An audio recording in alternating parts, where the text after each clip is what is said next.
Hey guys, this is Skyforce95 here. Now you probably have seen this guitar if you watch my other videos with music. This is the guitar that I bought back in 2012 on my own, and this is the one that I taught myself to play on. It's still the only acoustic guitar that I own, not counting the Traveler guitar of course, that is acoustic electric. But let's go ahead and run down the build and sound quality of this guitar that I've owned for so long.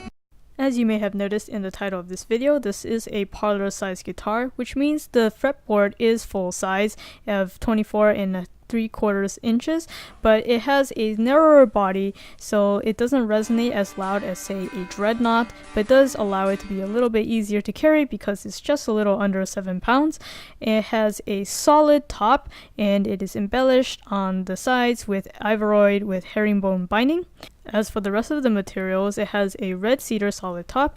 The sides and back are made out of rosewood. The headstock again is rosewood. The neck, however, is mahogany. The fingerboard is rosewood as per the usual. But to add a little bit of personality, the fingerboard does have abalone inlays, and this also features a dovetail neck joint, ebony pyramid bridge, and is strung with extra light D'Addario strings. The tuners are these Grover vintage style tuners, which I found not only keeps the guitar in tune very long, but also makes with easy adjustments. In terms of playability and sound, I found that again it stays in tune for long periods of time. It also still stays in tune when I use the cable or take it off, and has a pretty good action height. It's not low that it will cause buzzing, but it's not high that it will cause a pain in the butt to try to press down on these, so it also makes for a pretty good beginner guitar too. I did find that the sound is a little bit brighter than say a dreadnought simply because it has less space in the body for the sound to resonate, but I still like the sound. I think it's really well balanced. Here's now just a sound test with me finger picking.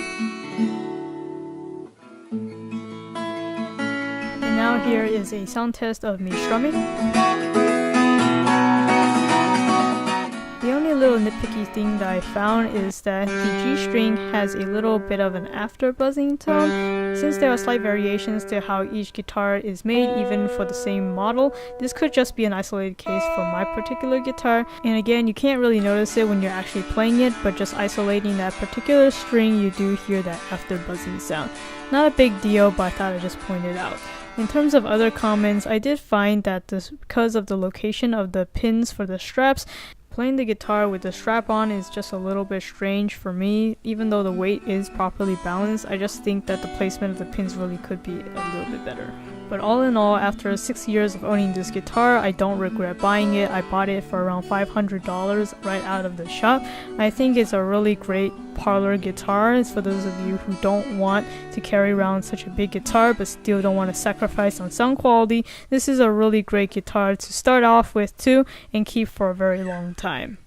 Thank you for watching this video. If you found it helpful, please give it a like, it'd be greatly appreciated, and make sure to subscribe to my channel Skyforce95 if you haven't already to get more content like this. Or if you're watching this on Amazon, head over to my channel URL right here, or just search it up on YouTube Skyforce95.